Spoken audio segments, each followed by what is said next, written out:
Welcome back to the Startup Showdown podcast, where we discuss pitching, funding, and scaling startups.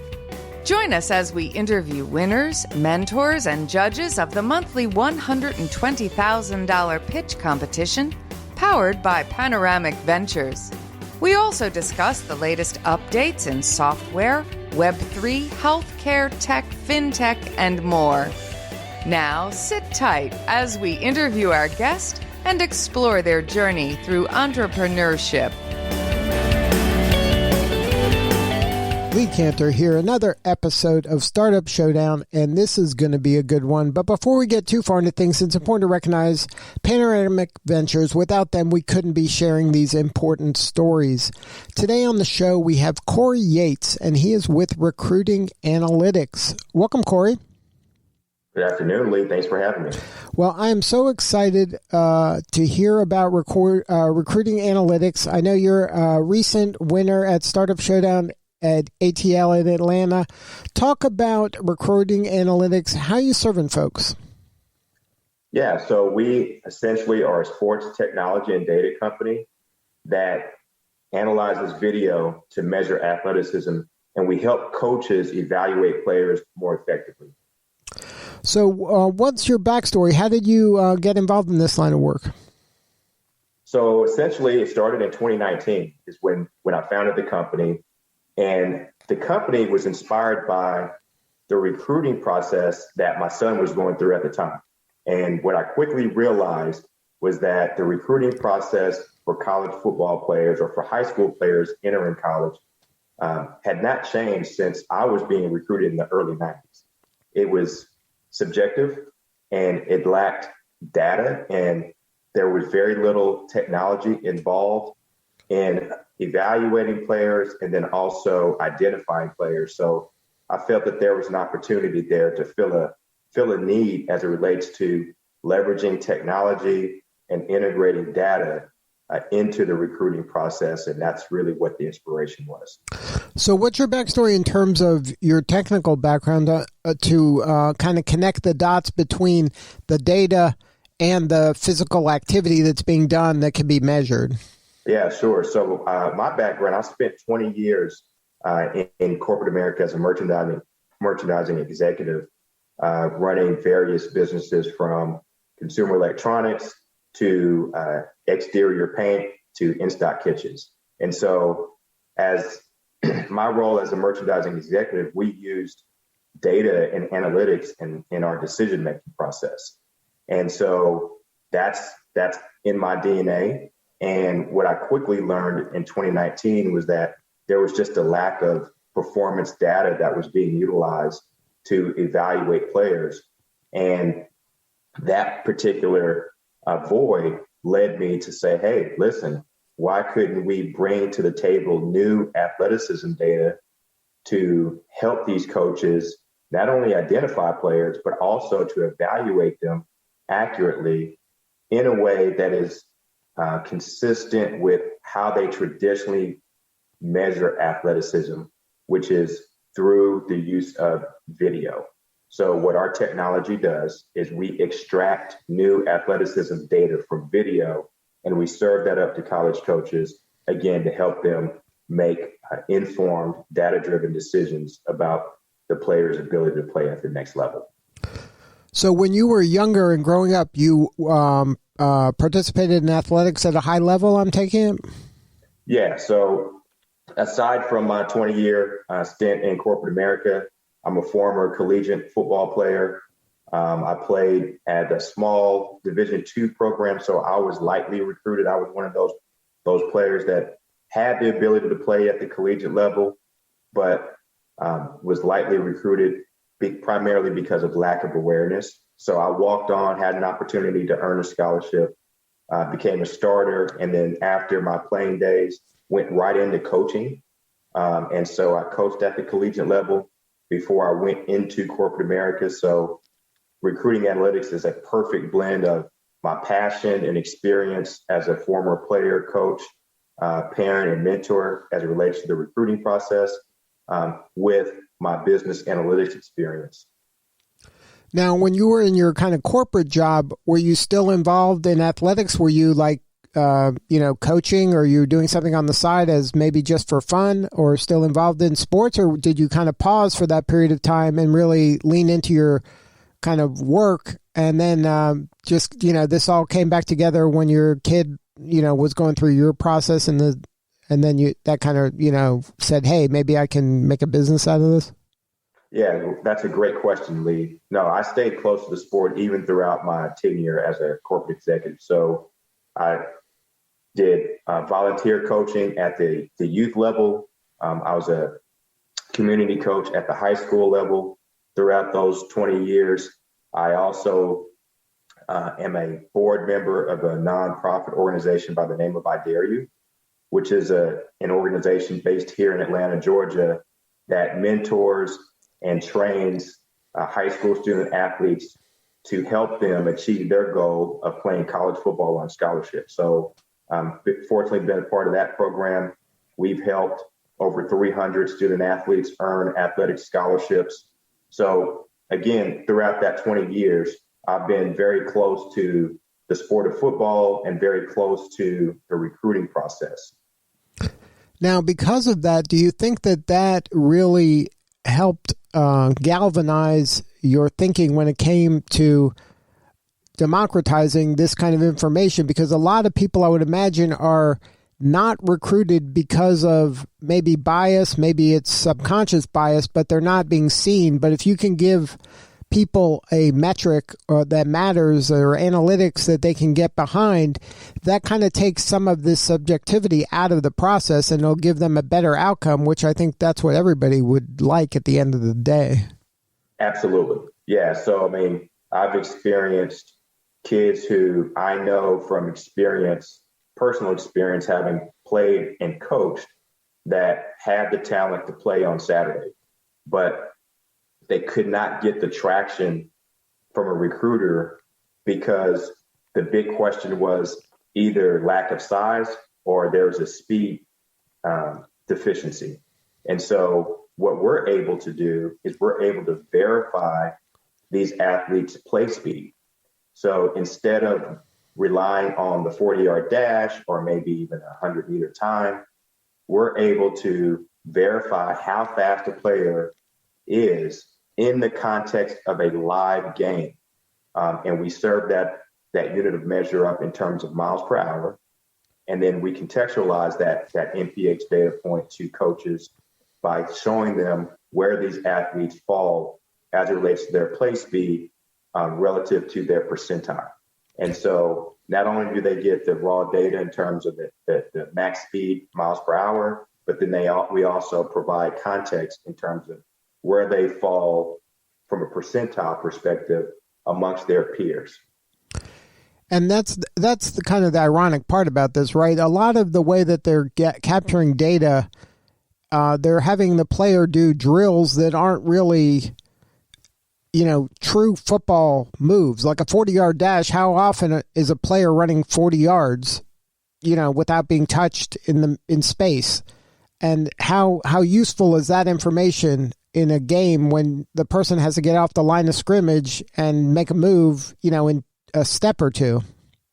Yeah, absolutely. If you think about how college programs measure athleticism, and even at the NFL level to a large extent, there are three basic tools. It's what I call the big three: the scale, the tape measure, and the stopwatch. Okay, those three tools. If you think about, if you go all the way back to the early 1900s, those are the tools that are used to measure athleticism. And guess what, Lee? Today, those are the same three tools that are being used to measure athleticism. And so if you think about innovation and what's changed amongst those three things, not much has changed. But the athlete has changed over the years, right? If you think about a 6'4", 200-pound athlete, in the early 1900s, that athlete was typically the biggest and slowest player on an NFL team and played offensive line. Well, today, an athlete that size, DK Metcalf, right? He is, those athletes are now some of the biggest, but also fastest and most athletic players on the field. So that's how the athlete has evolved.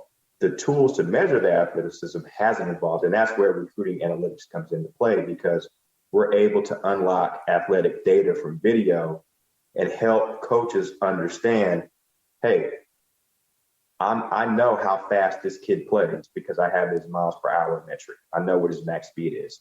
I know how quickly this receiver can get in and out of his breaks because I've got his transition time. And so we're able to provide all of the ways that coaches would typically measure athleticism in a combine setting. A 40-yard dash, we have miles per hour and max speed. 10-yard split, we have time to max speed. So we're giving the coaches data that tells them how quickly they get up to max speed.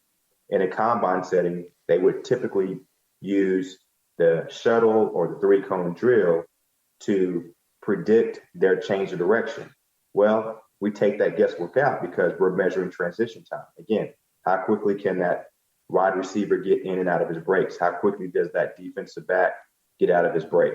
So those are some of the metrics that we're able to provide to these coaches that, again, takes the guesswork out, where they don't have to rely on a combine or a drill to try to project if that's going to translate to on the field. Now, does those kind of metrics translate into the ability to predict whether they're going to be successful or not? Or is this just something that gives you a way to measure everybody so that everybody is kind of, you're able to look at everybody kind of equally? Yeah, both.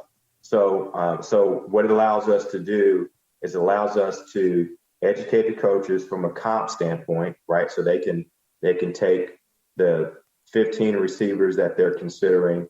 We can rack and stack those 15 receivers based on some of the metrics that I mentioned. We even have position-specific metrics like yards of separation. So they can do that from a comp perspective. But then we're also able to project players, their ability to the next level. And the way we're able to do that is our technology, we're able to reverse engineer successful players. So we're able to take an NFL player or a collegiate player that had success, and we're able to break down his high school film and measure his athletic performance. And therein, that allows us to create performance thresholds by which we measure the prospects against. So, so you're able to give whoever this is, whether it's a college recruiter or high school, I guess it could even trickle down to high school recruiting, college recruiting, even professional at this point, or you're just targeting college? Right. So the application is level agnostic, meaning we can actually use this at the NFL level, the collegiate level, and even high school level. And so right now we're targeting college football programs. So we're building a robust database around high school players. So that way, we can help them identify and evaluate talent more effectively and efficiently. And then that database will eventually be extremely valuable to NFL teams, because guess what? As they do their background checks and as they do their due diligence on draft prospects, one of the things that we know that they're very interested in is they want to understand that draft prospect's athletic background. And so that's where our tracking data, our high school tracking data, is going to be extremely valuable to NFL teams in that regard. Now, you mentioned that kind of the catalyst of the idea was when your kid was going through this process and you're like, man, this hasn't changed since I was a kid. When did you kind of feel the same way when it comes to getting traction for your company? So did something happen early on, going from the idea of this could work to, okay, now we have something, let me see if the real world or the market is ready for this kind of a solution?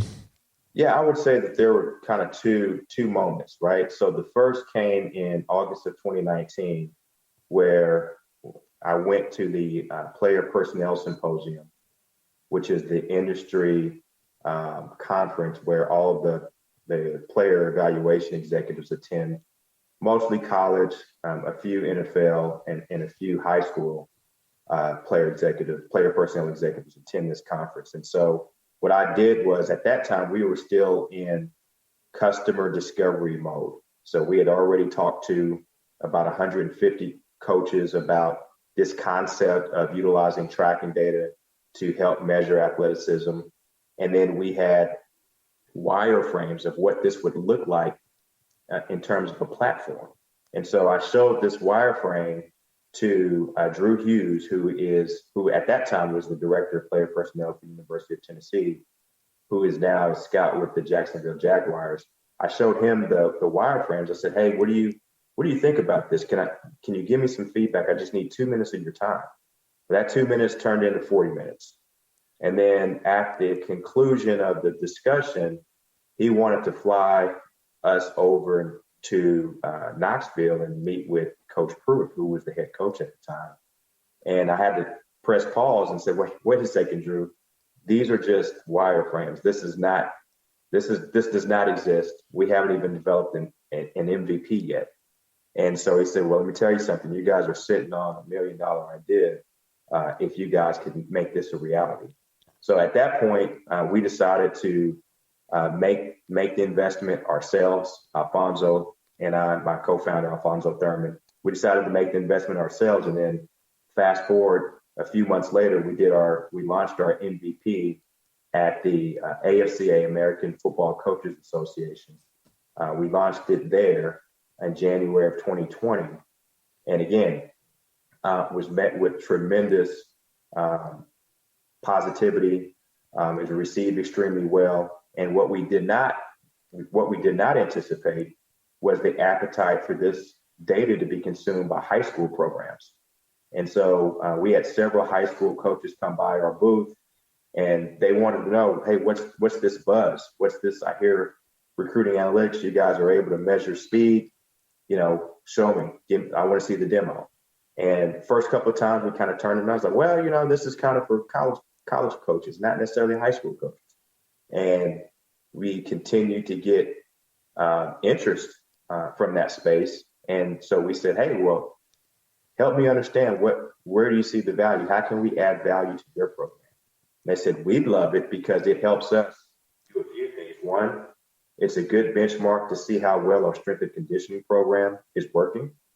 Two, it helps us kind of level set expectation with both the athletes and the families, and helps them focus their efforts and energy on what level that they potentially can play at on Saturdays, so that when they make their college tour schedule, they're focusing on the schools that are the best fit for them athletically.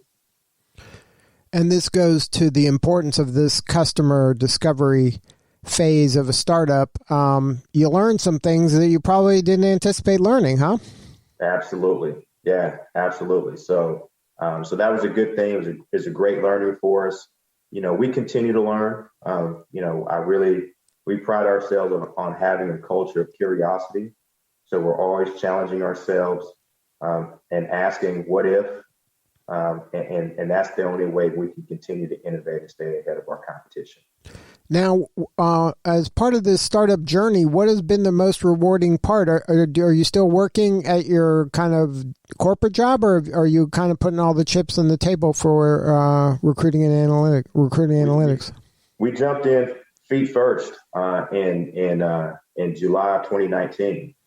So July of 2019, I left corporate America after several years, and thank goodness I have a beautiful wife who supported the decision, because obviously when you get into the startup space, it's a risky proposition, right?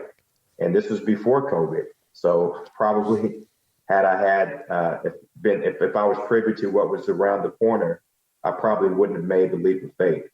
But nonetheless, it was a good decision. We've got some really good traction, not only at the high school level and the collegiate level, but we're now getting attention and inquiries at the NFL level. And it's been all organic. We haven't done any marketing and advertising just yet. It's all been through word of mouth and the buzz that we've been able to create through social media. Now, talk a little bit about your co-founder. How did you find your co-founder, and how do your skills complement each other? Yeah, sure. So Alfonso Thurman and I, we met in 2005. So he and I both were recruited into a merchandising leadership program here in Atlanta for Home Depot, and that's how he and I met. So we've known each other for several years. Now we have similar background. He too is a former collegiate player. He played Division I ball at Indiana University, was an All Big Ten linebacker, and even had the opportunity to play professionally in the CFL before he went out into corporate America. So he had a little bit more of a runway as it relates to playing the sport of football than I did. But that's his background from a sports standpoint. And then corporately, once he retired from football, he went into consumer packaged goods. And so he spent time as in the consumer packaged goods space at P&G, and then also category management for a grocery chain out in the West Coast before he eventually came over to Home Depot. So his background is similar to mine. When we were both merchandising executives, he ran very different businesses that required different decision trees as it relates to the products and services that we were bringing to market. He likes to say he was in the sexy world of plumbing and repair, as opposed to my world of decor and paint. But both of you are kind of big believers in analytics, so that's where that comes together. Absolutely, yeah. I mean, everything we did as it relates to running those businesses, it was data driven, right? I mean, from our pricing strategy to our logistics strategy to product placement, the whole nine. So from concept to commercialization, every step of the way, we leverage data to make sure that when we did launch a new product or service, that it was supported and rooted in data to make us successful, so that we can kind of continue to take market share in the home improvement space at that particular time. And so that same strategy is kind of how we operate today. Now, how did you hear about Startup Showdown and Panoramic Ventures? So Alfonso Thurman had heard about it through his he had a former, because he's a two-time founder. I'm a first-time founder, and so someone had recommended to Alfonso that we should look into this Startup Showdown and think about applying. And so we went for it. We had not participated in any pitch competitions, so it was our first rodeo, and it was a great experience. So what did you learn from going through that process? I mean, because that becomes a job by itself, doing those preparation for those pitch contests. Yeah. So listen, I mean, we learned how to succinctly state what it is that we do and do it in such a way that if you're not close to the space, you have a general understanding of who we are and what we do. So that was kind of point one. And I think point two, we learned how to better articulate the opportunities in the marketplace. So the mentors that helped us prepare for the big event were fantastic. They gave us a ton of feedback that resonated and constructive feedback that was spot on, that we thought to kind of help us crystallize how to better articulate our go-to-market strategy. Now, as part of any startup, there's going to be some adapting to change and chaos. Have you had to do any kind of pivot or any type of shift in either the thinking, the marketing, the appropriate customer? And if so, share how that came about and how you were able to kind of weather that storm. Absolutely. So I think the 2020, right? I think that's the year of pivot is probably how I would describe it. So for us, we were building a platform and we were building tech at the same time. And so what we ended up having to do once COVID and the pandemic negatively impacted the budgets, the athletic budgets, I mean, these budgets were slashed close to 50% in some cases. And then there was uncertainty about when those budgets would go back to, 2019 levels. And so what we had to do, because at that time we hadn't onboarded or generated our first sale, is we had to make a strategic decision on how we wanted to continue to invest in the company. And so what we weren't going to do is we weren't going to stop investing in the company, even during the pandemic. So we made a strategic decision to shift our capital from the platform to the tech, right? And we said, let's place our bet on the tech and let's continue to refine, improve the tech, because it's going to pay dividends once we come out of the pandemic. And that tech would give us tremendous amount of tailwind to go into 2021. And that fortunately paid dividends for us. So by leaning into the technology, pressing pause for now on the platform, changed how we serviced and helped our customers. So instead of a subscription-based model, we have a consultative service model, whereby we help these coaches. They provide us the list of players that they want the player tracking data on, and we provide them with that service that way, as opposed to them subscribing to our platform, logging on, and accessing the data. They provide us the list of names, and then we perform our magic from there. Now, you mentioned earlier that one of the benefits of being part of Startup Showdown was access to these mentors. Can you talk about if there has been any other mentors in the, while you've been going through this adventure, or have there been any startup founders that are out there that in your ecosystem that's helped inspire you, or maybe at least bounce some ideas off of to help you get to a new level? Yeah, absolutely. I mean, so first and foremost, we've got a strong advisory board. So Dr. David Hahn, who heads up the School of Engineering at University of Arizona, he's a phenomenal advisor. Craddock Malhotra, who heads up the sports analytics department at Texas A&M. He's an industry thought leader in the computer vision space, in the sports analytics space. He's been a great partner and advisor. So without those two, we wouldn't be where we are. And then we've also had a number of other folks who have helped us along the way. I mentioned Drew Hughes, who, even after we met initially in August of 2019, we continue to leverage his expertise to make sure that we're thinking about certain metrics the right way and that they have value. We've also reached out to other startups that are in a similar space as ours. Mark Grandstad of Track and Football, he's been a great supporter. Craig Ridley of Route Analytics, he's been a great supporter. And so, those folks have also kind of helped us navigate the landscape of the college football space. And so for that, we're thankful.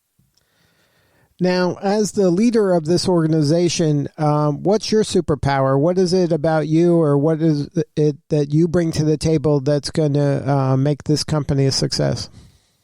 Innovation. So, I would humbly say that I've got a proven track record for driving innovation, and we're going to continue to drive innovation and stay ahead of our competition.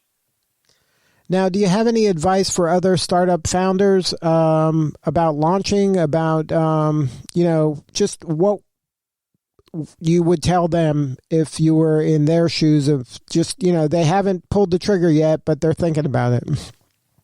Pull the trigger, be bold about it. If you're passionate about it, you're going to find success. I think that's worked for us. We found our passion, and we've married our passion with our experience and expertise, and it's been a perfect blend. But if you've got a passion for it, pull the trigger. You won't regret it.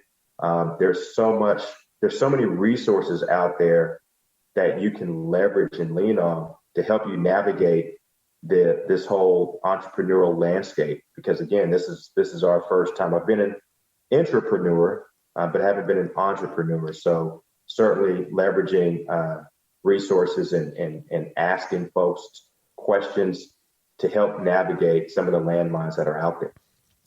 Now, what do you need more of? How can we help? Spread the word. I think, we are certainly, one of the things that we learned, you talk about learning and startups and customer discovery. One of the things that we were also surprised about is just the appetite to consume our data from a fan engagement standpoint. So, we've got this vision of, hey, we want to make sure we help these coaches evaluate players more accurately. But at the same time, when we're seeding this information on social media, we are getting tremendous amount of engagement around our data. And so what we quickly learned was these fans have a tremendous appetite to consume because they want to be educated on what it is that they're watching. You think about the fantasy sports and the sports betting space, right? That is growing at a tremendous rate.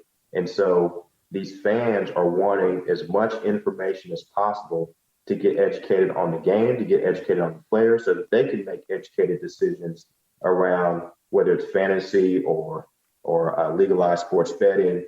And so that's where we have a tremendous amount of opportunity to continue to grow the company and generate revenue from that particular channel.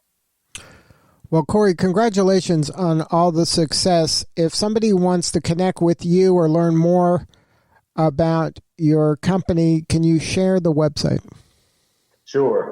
So our website is recruiting-analytics.com. You can follow us on Twitter. Our Twitter handle is @R as in red, A as in apple, analytics. There you can actually see on our Twitter handle our technology in action, and you can see some of the process videos and the data that we serve up that's driving a lot of buzz in the marketplace. Good stuff. Well, thank you so much for sharing your story. You're doing important work, and we appreciate you. Thanks a lot, Lee, for having me. Take care. All right, this is Lee Cantor. We'll see you all next time on Startup Showdown.